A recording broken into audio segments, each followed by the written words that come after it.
दिग्पाल के पास उसका आदमी देवेन का मैसेज लेकर आया था कि उसे किसी मदद की जरूरत थी। अपने आदमी की ओर देखते हुए दिग्पाल ने सिगार की ऐश गिराई और फिर उससे नजरें हटाते हुए कहा, डीके कॉर्पोरेशन को भला मुझसे क्या मदद चाहिए? सर, वो तो देवेन कुमार ने बताया नहीं, लेकिन उसकी आवाज सुनकर लग रहा था कि कुछ अर्जेंट है। दिग्पाल ने ना करते हुए सिर हिलाया। नहीं नहीं, कोई जरूरत नहीं है उसकी मदद करने की। वैसे भी उसकी आधी से ज्यादा कंपनी तो टाइगर की है।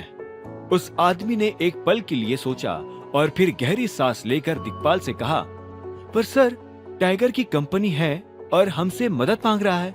हम इसका फायदा उठाकर उससे टाइगर के बारे में इंफॉर्मेशन निकाल सकते हैं। अपने आदमी का सजेशन सुनते ही दिग्पाल की आंखें बड़ी हो गई। उसने एक पल के लिए सोचा और फिर अपनी सिगार नीचे रखते हुए कहा, तूने दिमाग अच्छा लगाया है, लेकिन ये मत भूल वो मदद मांगने सामने से आया है। हो सकता है हम जहां टाइगर की इंफॉर्मेशन निकालने की सोच रहे हो, वही टाइगर उससे इस तरह मदद के बहाने हमें नुकसान पहुंचाने भेज रहा हो। जी सर, उस आदमी ने अपना सिर झुकाकर कहा। वैसे भी टाइगर के खुद के ग्रुप के पास ज्यादा इंफॉर्मेशन नहीं है, तो इस टीके वाले के पास कहां से होगी? ये तो खुद ही अपने आप में एक मामूली कंपनी चला रहा है बस।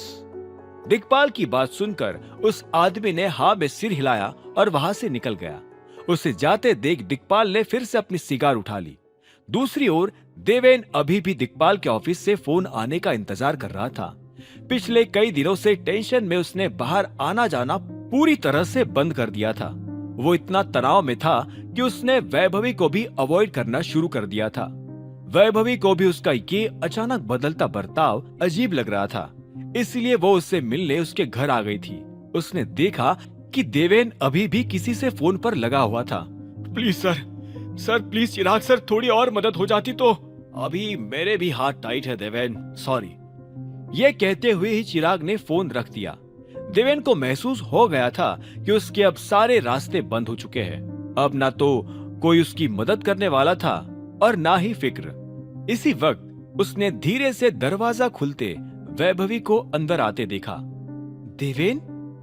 वैभवी को देखते ही देवेन अपनी जगह पर खड़ा हो गया। वैभवी, तुम यहाँ अचानक? वैभवी उसके पास वाले सोफे पर जाकर बैठ गई। क्या प्रॉब्लम है देवेन? आज भी सैटरडे है, लेकिन तुम घर में ही बैठे हो। तुम ही तो कहते थे कि वीकेंड्स होते ही है पार्टी करने के लिए, तो फिर अब क्या हुआ? तुम मुझे भी कई दिनों से इग्नोर कर रहे हो, आखिर बात क्या है?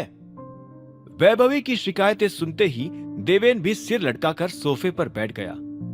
कुछ नहीं, सब ठीक है, बस काम में थोड़ी प्रॉब्लम आ गई है, लेकिन चिंता मत करो, उसी को ठीक करने में लगा हूं, हो जाएगी जल्दी। वैभवी को महसूस हुआ कि देवेन अब भी कोई बात छिपा रहा है, इसलिए उसने कुछ भी जवाब नहीं दिया। देवेन उसके हाव भाव समझ गया और उसने फिर जैसे तैसे मुस्कुराते हुए पूछा, वैसे अभी हम मूवी देखने चल सकते हैं, बट जल्दी वापस आना पड़ेगा, रात को एक और मीटिंग है। वैभवी की आंखों में फिर से थोड़ी चमक आ गई। बीच मूवी में से उठकर जाएंगे तो अजीब लगेगा, let's go to club instead, क्या कहते हो? देवेन ने एक पल सोचकर हामी में सिर हिलाया, जिससे वैभवी और भी खुश हो गई। नाइस, मैं अभी अपने कपड़े चेंज कर लेती हूँ। हैं? कपड़े चेंज करने फिर से घर जाओगी? देवेन ने कंफ्यूज होकर पूछा। वैभवी उसके पास आई और उसकी नाक पर उंगली फेरते हुए बोली, तुम भूल गए क्यों ड्रेसेस को जो तुमने मुझे दिलाई थी और फिर यही अपने घर पर रख ली थी, ये सोचकर कि कभी हम एक साथ रात गुजारेंगे। अरे हाँ, वो भी है, देवेन ने सिर हिलाते हुए कहा। वो फिलहाल वैभवी से नजरें नहीं मिला पा रहा था। वैभवी को भी देवेन के करीब आकर उसके सिर पर पसीना आते दिखाई दिया, जिससे वो बोल पड़ी, क्या बात है देवेन, पक्का सब कुछ ठीक है ना? देवेन ने एक पल के लिए उसकी ओर नजर उठाकर नकली मुस्कान लाते हुए कहा, हाँ हाँ सब ठीक है। आज पहली बार उसने महसूस किया कि एक मुस्कान के पीछे कितना दर्द और कितनी परेशानियां छिपाई जा सकती थी। लगभग आधी रात होने को आई। अभिनव अकरम के रेस्टोरेंट से खाना खाकर बाहर निकलने लगा था। इसी वक्त उसके सामने एक काली गाड़ी आकर खड़ी हो गई। अभिनव को समझ आ गया था कि वो गाड़ी किसकी थी, इसीलिए वो तुरंत ही जाकर पैसेंजर सीट पर बैठ गया। बस आप ठीक तो हो ना? डॉन ने हिचकिचाते हुए पूछा। अभिनव ने जवाब में सिर हिलाया और फिर अपना सवाल किया, तुम मुझसे अभी क्यों मिलने आए हो? डॉन ने गाड़ी मेन रोड से आगे बढ़ाकर एक गली में लगा ली और फिर अभिनव की ओर देखकर कहा, आज शाम को जो भी हुआ उसके लिए माफी मांगने आया हूँ बॉस। मुझे माँ कसम पता नहीं था कि वो सनी अपने जिस जीजा की बात कर रहा था वो आप थे। अभिनव ने भी उसकी ओर देखकर सिर हिलाते हुए कहा, कोई नहीं, होता है। और कुछ? अभिनव के चेहरे पर थकान साफ झलक रही थी। वो जल्द से जल्द घर लौटकर सोना चाहता था। डॉन को महसूस हुआ कि अब उसे चले जाना चाहिए था, लेकिन उसके मन में अब भी एक और बात थी। सॉरी बॉस, लेकिन बस इतना पूछना चाहता हूँ, आप सच में अनन्या सिंह के हस्बैंड हो? डॉन का सवाल सुनते ही अभिनव के माथे पर बल आ गए और उसने कहा, क्या बात है डॉन, तुम साफ साफ बात क्यों नहीं कर रहे हो? डॉन ने अभिनव से नजरें हटाकर सांस छोड़ी और फिर धीरे से कहा, मैं छोटा आदमी हूँ बॉस, मुझे ये बात कहनी तो नहीं चाहिए, लेकिन शायद आपको उस सनी के बारे में सब कुछ पता नहीं है। अभिनव का गुस्सा अब बढ़ने लगा। तुम कब से बातें घुमा रहे हो? जो बोलना है वो बोलो ना। अभिनव की ऊंची आवाज सुनकर डॉन बुरी तरह से घबरा गया और उसने कांपते हुए कहा, वो सनी एक बार मुझे बता रहा था कि उसने अपनी बहन की शादी आपसे कैसे करवाई। डॉन ने डरते हुए अभिनव की ओर देखकर कहा, उसने आपको नशे की हालत में फुटपाथ से उठाया और फिर किसी होटल ले जाकर अनन्या के बेड पर सुला दिया। क्या? अभिनव को अपने कानों पर विश्वास नहीं हुआ। तू जो बोल रहा है वो सच है? बिल्कुल सच है बॉस, डॉन ने सिर हिलाते हुए कहा। सनी पिछले 3 महीनों से मेरे कांटेक्ट में है। भले ही मैं आपके सामने चीटी हूँ बॉस, लेकिन पूरे एनसीआर में किसी की इतनी हिम्मत नहीं की मुझसे झूठ बोले। और तो और सनी ने मेरे साथ एक एग्रीमेंट भी किया था कि अगर मैं उसकी मदद करने के लिए हरदम तैयार रहूंगा तो वो मुझे 1 करोड़ रुपए देगा। अभिनव ने उसी वक्त उसे जोर का थप्पड़ लगा दिया, जिससे डॉन अंदर तक जूझ गया। साले, तू टाइगर का आदमी होकर इस तरह बाहर बिकता है। सॉरी बॉस, बहुत सारा सॉरी, पर वो सनी ने ऑफर ही ऐसा दिया, मैं भी भटक गया था। बोल रहा था कि एक बार कंपनी उसके नाम हो जाएगी तो मेरी भी लाइफ के 4 चांद लगा देगा। डॉन ने हाथ जोड़कर ठिठुरते हुए कहा। अभिनव अभी भी उसकी ओर गुस्से से घूरे जा रहा था। हालांकि उसका गुस्सा डॉन को लेकर नहीं बल्कि सनी को लेकर था। सनी के इस खुलासे को सुनकर वो अभी भी शॉक था। तो सनी ने तुझे बताया कि अनन्या और मेरे बीच अभी जो भी हो रहा है वो उसका प्लान था, तो फिर उसने तुझे ये भी बताया होगा कि उसने ये प्लान क्यों बनाया था। जी बॉस, वो बोल रहा था कि ऐसा करने से हरदेव सिंह अपनी पोती से नफरत करने लगेगा और कंपनी उसके नाम न करके सनी के नाम कर देगा। डॉन के मुंह से एक और खुलासा सुनकर अभिनव के पैरों तले जमीन खिसक गई थी। जब उसने अपने दिमाग पर जोर डालकर उस दिन को याद किया तो उसे सिर्फ इतना ही याद आ रहा था कि वैभवी के पार्टी से निकलकर वो नशे की हालत में किसी फुटपाथ पर जरूर बैठा था। उसने पहले कई बार ये याद करने की कोशिश की कि वो अनन्या के बेड पर कब और कैसे पहुंच गया, लेकिन उसे कुछ भी याद नहीं आ पाया था। और अब जाकर ही उसे ये समझ भी आ गया था कि वो क्यों कुछ याद नहीं कर पा रहा था। अगर इस सब के पीछे सनी का हाथ था तो अभिनव ने भी अब ठान लिया था कि सनी अपने किए का खामियाजा भी भुगते। उसने अपने गुस्से को काबू करके एक गहरी सांस ली और गाड़ी से उतरते हुए कहा, ठीक है डॉन, अभी तुम जाओ, बाद में मिलते हैं। अभिनव उतरकर अपनी गाड़ी की ओर चला गया। डॉन फिलहाल इतना डर गया था कि वो टाइगर से नजरें भी नहीं मिला पा रहा था। अपनी गाड़ी तेजी से भगाकर अभिनव कुछ ही मिनटों में वापस घर पहुंच गया।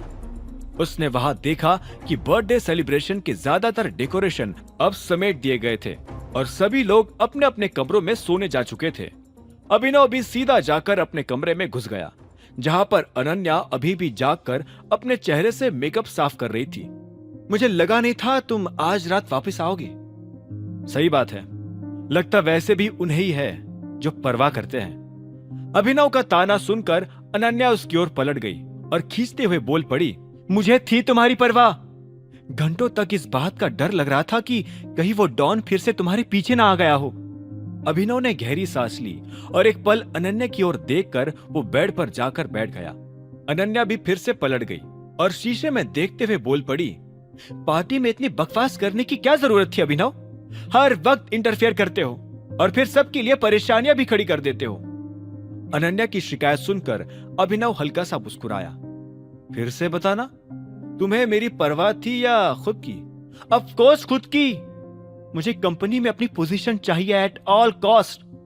मैं नहीं चाहती कि वो सनी सब कुछ छीन कर ले जाए, लेकिन जिस तरीके से आज तुमने दादाजी से बात की है ना, मुझे डर है कि वो कहीं सनी को ही कंपनी न दे डाले। अनन्या ने फ्रस्ट्रेट होकर शिकायत करी। सनी उसकी कंपनी हड़प लेगा, ये सोच सोच कर भी उसे कंपन होती थी। अभिनव ने एक फीकी मुस्कान निकाली और अनन्या की ओर देखते हुए कहा, तो तुम्हें इस चीज की परवाह है?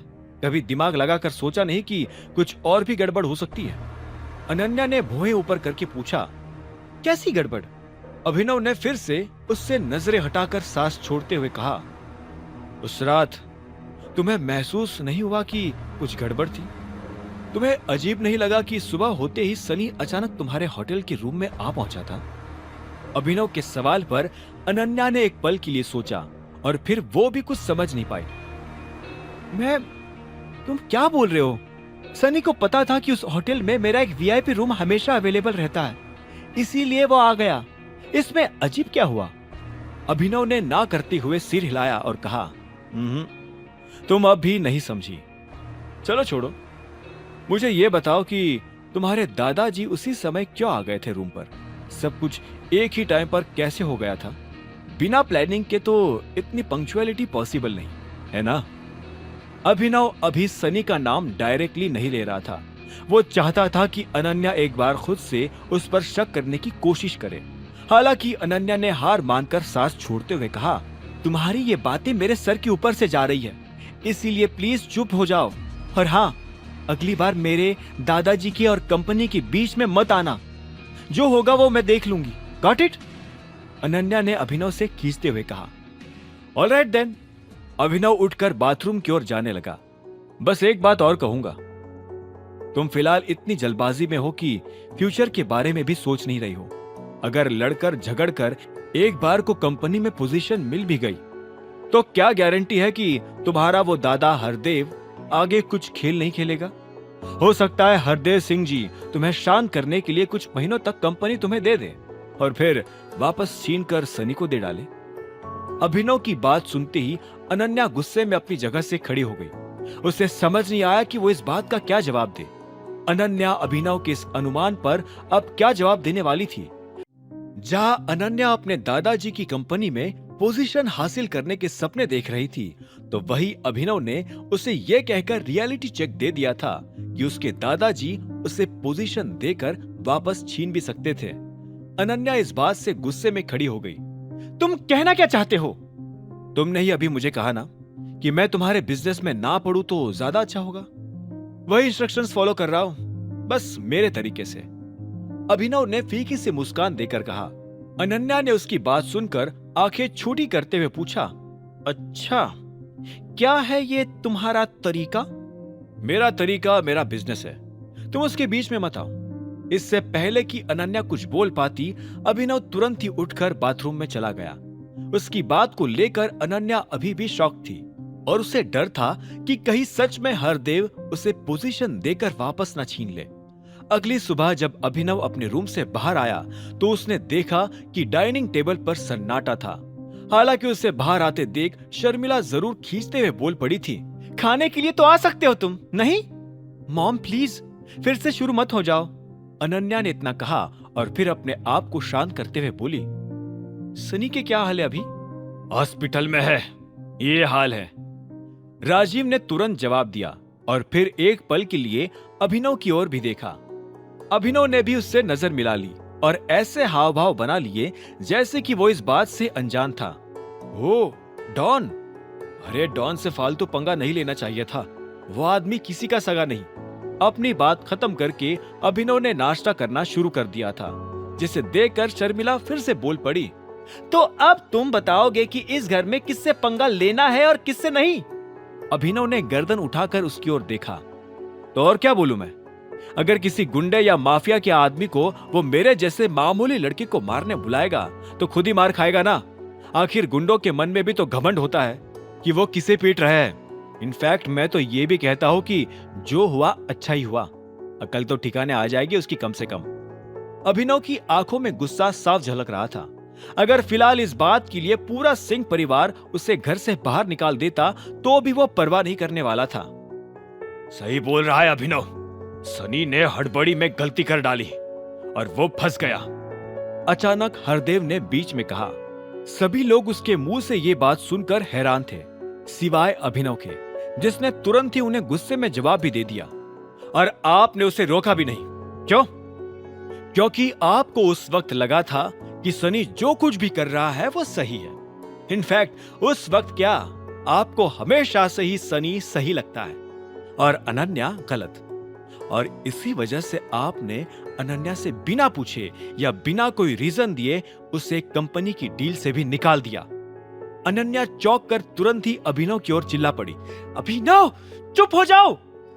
वैसे तो अनन्या जानती थी कि उसके और उसके दादाजी के बीच अब दूरियां बढ़ चुकी थी, लेकिन उसे इसके पीछे हाथ भी अभिनव का ही लगता था।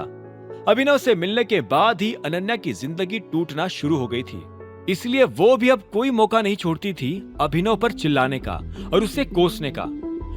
अपने ऊपर अनन्या को भड़कते देख अभिनव भी ऊंची आवाज में बोला, तुम सही थी, मुझे अपने काम से काम रखना चाहिए, बाय। यह कहकर अभिनव अपना नाश्ता छोड़कर उठा और ब्रीफकेस लेकर घर से बाहर आ गया। गाड़ी में बैठते हुए ही उसने रानी का नंबर डायल किया। Hello Rani. Tiger sir, good morning. Abhinav की आवाज सुनकर रानी ने एक्साइटेड होते हुए कहा, मॉर्निंग। एलेक्स कॉर्पोरेशन से रिलेटेड कुछ बात करनी थी। उन्हें आखिरी बार इन्फॉर्म कर दो कि टीम में सिर्फ अनन्या सिंह होनी चाहिए। अगर फिर से सनी सिंह बीच में आए तो कॉन्ट्रैक्ट तुरंत ही कैंसिल कर देना, हमेशा के लिए। अभिनव की बात सुनकर रानी ने एक पल के लिए सोचा और फिर कहा, ठीक है सर, मैं इन्फॉर्म कर दूंगी। Good, dismissed. अभिनव ने फोन काट दिया। उसने भी अब सनी को हर तरह से बर्बाद करने की ठान ली थी। अभिनव के साथ उस रात जो भी हुआ था, सनी को कम से कम उसका 3 गुना तो भुगतना ही था, नहीं तो अभिनव के दिल को तसल्ली नहीं मिलने वाली थी। दूसरी ओर चिराग भी अभिनव को सबक सिखाने के लिए पूरी तैयारी में था। अपनी गाड़ी से उतरकर वो फिलहाल WW प्रोडक्ट्स कंपनी के सामने खड़ा था। WW प्रोडक्ट्स एक जानी मानी कंपनी थी जिसका CEO चिराग का पुराना दोस्त था। जब वो आखिरी बार मिले थे तब उसके दोस्त ने कहा था कि वो अपनी कंपनी के लिए इमेजिंग सिक्योरिटीज से CCTV कैमरास खरीदना चाहते थे। इसी जानकारी से चिराग की बत्ती जली थी और उसे लगता था कि WW प्रोडक्ट्स और इमेजिंग सिक्योरिटीज की डील में वो कुछ पॉलिटिक्स खेलकर अभिनव को उसकी कंपनी से बाहर निकलवा सकता था। चिराग ये सोच रहा था कि अपनी नौकरी खोकर अभिनव फिर से सड़क पर आ जाएगा और गरीबी के चलते फिर से 500 रुपए प्रतिदिन की डिलीवरी वाली नौकरी पकड़ लेगा। हालांकि फिर चिराग ने एक पल के लिए ये भी सोचा कि अगर अभिनव डिलीवरी बॉय ही था तो उसकी शादी अनन्या से हो भी कैसी गई थी। चिराग अपने कैबिन में एक लड़के को घुसते देख ही WW प्रोडक्ट्स का CEO जयवीर उसे गले लगाने के लिए करीब आ गया। कैसा है भाई? चिराग ने भी गले लगकर जयवीर की पीठ थपथपाते हुए कहा, मैं तो ठीक हूँ, तू बता, आजकल याद नहीं करता? याद तो आती है पर काम में इतना बिजी रहता हूँ ना यार कि बस क्या बताऊं। चिराग ने हंसते हुए कहा, और फिर मेरे पास कोई लाइफ पार्टनर भी तो नहीं है तेरी तरह फिलहाल जो थोड़ी मदद कर दे। तो मना कौन कर रहा है? करो ना शादी। ऐसी कौन लड़की है जो तुझे हाँ नहीं कर रही? कहीं टाइगर या दिखपाल की गर्लफ्रेंड को डेट तो नहीं कर रहा तू? जयवीर ने हंसते हुए मजाक में कहा। चिराग भी मुस्कुराते हुए बोल दिया, उनसे पाला ना ही पड़े तो बेहतर है। बता क्या कर सकता हूँ मैं तेरे लिए, क्योंकि तू आया तो किसी काम से ही होगा। जयवीर ने अपनी चेयर पर बैठकर मुस्कुराते हुए पूछा। चिराग भी थोड़ा मुस्कुराया और फिर धीरे से बोला, वैसे आया तो बातचीत करना ही था, लेकिन उससे पहले एक मैटर भी सेटल करना है यार। अच्छा? जयवीर ने सिर हिलाते हुए कहा, क्या सीन हो गया? वो तेरा कॉन्ट्रैक्ट है ना इमेजिंग सिक्योरिटीज के साथ? हाँ हाँ, आज डिलीवर भी कर देंगे वो ऑर्डर। उसी का वेट ही कर रहा हूं मैं। ओह, तो इस ऑर्डर का पेमेंट कर दिया कि नहीं तूने? चिराग ने दिलचस्पी दिखाते हुए पूछा। पेमेंट? नहीं, अभी तो नहीं किया। क्यों? जयवीर के चेहरे पर सवाल थे और चिराग के चेहरे पर मुस्कान। उसे अब समझ आ गया था कि अभिनव को परेशान करने के लिए कौन सी नस जबानी थी। अपने ऑफिस में बैठा अभिनव कुछ फाइल्स देख रहा था और इसी वक्त उसके कैबिन का गेट किसी ने खटखटाया। कम इन। धीरे से गेट खोलकर मायरा छोटे कदमों के साथ अंदर आ गई। अभिनव ने नोटिस किया कि वो ना सिर्फ हिचकिचा रही थी बल्कि उसके चेहरे पर चिंता भी थी। क्या बात है? मुझे नहीं पता ये सब कैसे और क्यों हो रहा है sir. I am really sorry, Myra ने घबराते हुए कहा, जिससे अभिनव सीरियस हो गया। पहले बैठो और बताओ क्या बात है। WW प्रोडक्ट्स के सीईओ जयवीर ने प्रोडक्ट की डिलीवरी करते समय मुझे एक नोट दिया था, ये देखिए। मायरा ने अपना हाथ आगे बढ़ाकर अभिनव को नोट पास कर दिया। उस नोट को पढ़ते ही अभिनव के माथे पर बल पड़ गए। ये क्या है? पैसे नहीं मिलेंगे? इसका क्या मतलब हुआ? मायरा ने डरते हुए अपना सिर हिलाया। वही सर, जयवीर ने कहा है कि वो इस सेकंड ऑर्डर के पैसे नहीं देने वाले हैं, और वो भी तब जब हमने ऑलरेडी सारा सामान खोलकर इंस्टॉलेशन शुरू करवा दिया था। अब तो हम हमारा सामान वापस भी नहीं ले सकते सर। मायरा की बात सुनकर अभिनव ने कुछ सोचा और फिर उसे एहसास हुआ, और पैसों की बात कॉन्ट्रैक्ट में भी नहीं थी, है ना? मायरा ने उसके सवाल पर बिना नजरें मिलाए सिर हिलाया। क्यों? सर, कॉन्ट्रैक्ट बहुत ही शॉर्ट नोटिस पर तैयार हुआ था और फिर किसे पता था कि जयवीर जैसा आदमी ऐसा कुछ कर सकता है। मायरा की बात सुनते ही अभिनव ने एक बार फिर उस नोट की ओर देखा जिसमें नीचे एक और लाइन लिखी थी, अगर तुम्हें तुम्हारा माल का पैसा चाहिए तो कल 12 बजे ऑफिस पहुंच जाना, लेकिन याद रहे वो मैनेजर साथ ना हो। अभिनव को लगने लगा था कि ये प्रॉब्लम उसी के लिए खड़ी करी गई थी, पर वो ये नहीं समझ पाया था कि इसके पीछे कौन था। कहीं देवेन या फिर सनी तो नहीं? ठीक है, एक काम करो, तुम कल उससे मिलकर आओ और मुझे बताओ वो क्या बोलता है। अभिनव के सजेशन पर मायरा ने सिर हिलाया और वो चेयर से उठने लगी। ठीक है सर, अब मैं चलती हूँ। मायरा के जाते ही अभिनव फिर से उस नोट को गौर से देखने लगा। उसे महसूस हो रहा था कि यह उसके खिलाफ कोई साजिश थी, पर सवाल अब भी यही था कि ऐसा कर कौन सकता है। देवेन खुद अपनी कंपनी बचाने में लगा था, वही सनी हॉस्पिटल में था, तो फिर कौन? इसी वक्त उसके कैबिन का दरवाजा फिर से खुला और टीना हड़बड़ाते हुए अंदर आई। Sir sir sir! अभिनव ने उसकी ओर देखा और तुरंत कहा, नॉक करके आया करो, this is not your home. Sorry sir, पर कुछ बहुत ही अर्जेंट था आपको बताने के लिए, टीना ने अपनी जगह पर रुककर कहा और फिर अपना फोन अनम्यूट करके अभिनव को दिया। अभिनव ने देखा कि टीना के फोन में किसी का कॉल चालू था और उसने तुरंत ही उससे अपने कान पर लगा लिया। समझ गई ना? फोन पर से अभिनव को आवाज आई, जिसके जवाब में वो बोल पड़ा, हेलो हेलो, कौन? This is Abhinav here. Abhinav अपनी बात पूरी कर पाता उससे पहले ही फोन कट गया।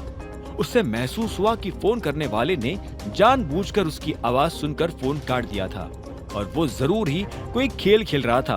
अभिनव ने फिर टीना की ओर देखकर पूछा, ये सब क्या है? मुझे ढंग से कुछ भी सुनाई नहीं दिया, क्या बोल रहा था ये फोन पर? अभिनव के सवालों पर टीना ने एक गहरी सांस छोड़ी और धीरे से कहा, निखिल वेंचर्स के सीईओ हमारी कंपनी के खिलाफ लीगल एक्शन लेने वाले हैं। वो हमें ये कहकर ब्लेम कर रहे हैं कि उनके ऑफिस में जो हमने सीसीटीवी कैमरास इंस्टॉल करे थे, उन्हें फिर बाद में हमने हैक भी कर लिया, जिससे उनका करोड़ों का नुकसान हो गया। क्या? अभिनव को अपने कानों पर विश्वास नहीं हुआ। पर सीसीटीवी कैमरास का करोड़ों रुपए के नुकसान होने से क्या संबंध है? टीना ने सिर हिलाते हुए बताया कि वो बोल रहे थे कि उनके किसी एक वर्कर ने ही पैसे गायब किए हैं और फिर उसी वर्कर ने कन्फेस भी कर लिया कि उसे हमने भेजा है। ये सब क्या बकवास है? उनका वर्कर हम पर क्यों ब्लेम डाल रहा है? आखिर ये कौन है साला वर्कर? अभिनव ने चिढ़ते हुए पूछा। टीना एक पल के लिए घबरा गई और फिर धीरे से बोली, उस वर्कर का नाम पवन है। हमारे स्टाफ में से 2 लोगों ने उसे पहचान भी लिया कि वो पहले हमारी कंपनी में ही काम करता था। उन्होंने कहा कि हमारी कंपनी से निकलकर पवन ने निखिल वेंचर्स को ज्वाइन कर लिया था और अब निखिल वेंचर्स को ये लग रहा है कि इस पवन नाम के आदमी को हमने जबरदस्ती निकाला ताकि वो उनकी कंपनी में जासूसी कर सके। अभिनव ने अपने हाथ फोल्ड करके सोचते हुए कहा, जिस पर टीना भी तुरंत अपना सिर हिलाने लगी। जी सर। सारे गधे बैठे हुए हैं क्या निखिल वेंचर्स में? कोई इतने बकवास थ्योरी के साथ आ भी कैसे सकता है? अभिनव ने सांस छोड़ते हुए कहा। अब क्या डिमांड कर रहे हैं वो हमसे? सर, उनकी 2 डिमांड से और दोनों में से एक तो पूरी करनी पड़ेगी। पहली, या तो हम उन्हें उनका पूरा पैसा रिफंड कर दे या फिर दूसरा ऑप्शन टीना कह नहीं पाई। उसके गले में ही शब्द अटक से गए। उसे घबराते देख अभिनव उससे ऊंची आवाज में पूछ पड़ा, या फिर दूसरा क्या? आखिर निखिल वेंचर्स की दूसरी डिमांड क्या हो सकती थी? WW प्रोडक्ट्स के CEO जयवीर मायरा से कल की मीटिंग में क्या बात करने वाला था? क्या चिराग का अभिनव के खिलाफ बनता प्लान सफल हो पाएगा या फिर वो भी सनी की तरह ही मुंह के बल गिर जाएगा? आगे की कहानी जानने के लिए देखें अगला एपिसोड सिर्फ पॉकेट FM के YouTube चैनल पर और द रिटर्न ऑफ टाइगर के सारे एपिसोड्स को सुनने के लिए डिस्क्रिप्शन में दी लिंक से डाउनलोड करें पॉकेट FM ऐप।